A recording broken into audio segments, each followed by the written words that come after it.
ಇದು ಮಾಜಿ ಉಪಮುಖ್ಯಮಂತ್ರಿ ಕೆ ಎಸ್ ಈಶ್ವರಪ್ಪನವರು ಬಿಜೆಪಿ ಸರ್ಕಾರದಲ್ಲಿದ್ದಾಗ ಅವರು ಅಕ್ರಮ ಆಸ್ತಿ ಗಳಿಸಿದ್ದಾರೆ, ಆದಾಯಕ್ಕೂ ಮೀರಿ ಆಸ್ತಿ ಗಳಿಸಿದ್ದಾರೆ ಅಂತೇಳಿ ನಾನು ಸಾಕಷ್ಟು ದಾಖಲೆಗಳನ್ನ ಕಲೆ ಹಾಕಿ 2012ರಲ್ಲಿ ಡಿಸೆಂಬರ್ನಲ್ಲಿ ದೂರು ದಾಖಲಾಗಿದ್ದೆ. ಶಿವಮೊಗ್ಗ ವಿಶೇಷ ನ್ಯಾಯಾಲಯದಲ್ಲೂ ದೂರು ದಾಖಲಿಸಿದ್ದೆ.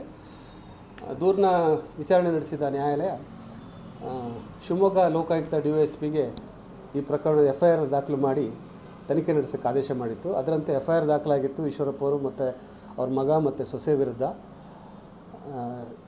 ತನಿಖೆ ಒಂದು 80% ಅಷ್ಟು ತನಿಖೆ ಆಗಿತ್ತು. ಆಗ ಇವರು ಮಾನ್ಯ ಈಶ್ವರಪ್ಪನವರು ಉಚ್ಚ ನ್ಯಾಯಾಲಯದಲ್ಲಿ ಈ ಬಗ್ಗೆ ಒಂದು ರಿವಿಷನ್ ಪಿಟಿಷನ್ ಹಾಕಿ ನಾನು ದೂರು ದಾಖಲಿಸೋಕ್ಕಿಂತ ಮುಂಚೆ ಪೂರ್ವಾನುಮತಿ ಪಡೆದಿಲ್ಲ ಅನ್ನೋ ಒಂದು ಕಾರಣಕ್ಕಾಗಿ ಮಾನ್ಯ ಉಚ್ಚ ನ್ಯಾಯಾಲಯ ಅದನ್ನು FIRನ ಕ್ವಾಶ್ ಮಾಡುತ್ತೆ, ರದ್ದುಗೊಳಿಸುತ್ತೆ, ಮರು ದೂರು ದಾಖಲಿಸಲು ಅವಕಾಶ ಕೊಡುತ್ತೆ ಸ್ಯಾಂಕ್ಷನ್ ತೊಗೊಂಡು. ಅಷ್ಟರಲ್ಲಿ ಅವರು ಮುಂದಿನ ಚುನಾವಣೆಯಲ್ಲಿ ಅವರು ಸೋತೋಗ್ಬಿಡ್ತಾರೆ. ಆಗ ಸ್ಯಾಂಕ್ಷನ್ ಅವಶ್ಯಕತೆ ಬರೋದಿಲ್ಲ, ಅವ್ರು ಪಬ್ಲಿಕ್ ಸರ್ವೆಂಟ್ ಅಲ್ಲದೇ ಇರೋದ್ರಿಂದ. ಆ ದೂರನ್ನು ಶಿವಮೊಗ್ಗ ನ್ಯಾಯಾಲಯದಲ್ಲಿ ಮತ್ತೊಮ್ಮೆ ದಾಖಲಿಸ್ತೀನಿ. ಆದರೆ ಶಿವಮೊಗ್ಗ ನ್ಯಾಯಾಲಯ ಹಲವಾರು ಕಾರಣಗಳನ್ನ ನೀಡಿ ಟೆಕ್ನಿಕಲ್ ರೀಸನ್ಸ್ ಹೇಳಿ ಅದನ್ನು ರದ್ದುಗೊಳಿಸುತ್ತೆ. ಅದನ್ನು ಪ್ರಶ್ನಿಸಿ ನಾನು ಮತ್ತೆ ಉಚ್ಚ ನ್ಯಾಯಾಲಯಕ್ಕೆ ಹೋಗ್ತೀನಿ.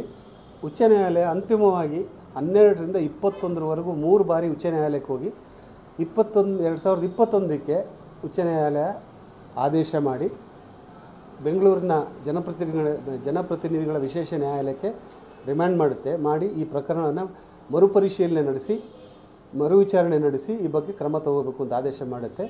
ಮಾನ್ಯ ವಿಶೇಷ ನ್ಯಾಯಾಲಯ, ಬೆಂಗಳೂರಿನ ವಿಶೇಷ ನ್ಯಾಯಾಲಯ 2021ರಿಂದ 25ರವರೆಗೂ ಸುದೀರ್ಘವಾದ ವಿಚಾರಣೆ ನಡೆಸಿ ನಂತರ ಈಗ 5/4/2025ಕ್ಕೆ ಶಿವಮೊಗ್ಗ ಲೋಕಾಯುಕ್ತ DYSP ಅವರಿಗೆ ಅಂತಿಮವಾಗಿ ನಿರ್ದೇಶನ ನೀಡುತ್ತೆ. ಈ ಬಗ್ಗೆ FIR ದಾಖಲಿಸಿ 3 ತಿಂಗಳ ಒಳಗಾಗಿ ವರದಿ ಸಲ್ಲಿಸಬೇಕು, ಈ ಬಗ್ಗೆ ತನಿಖಾ ವರದಿ ಸಲ್ಲಿಸಬೇಕು ಅಂತ ಆದೇಶ ಮಾಡುತ್ತೆ.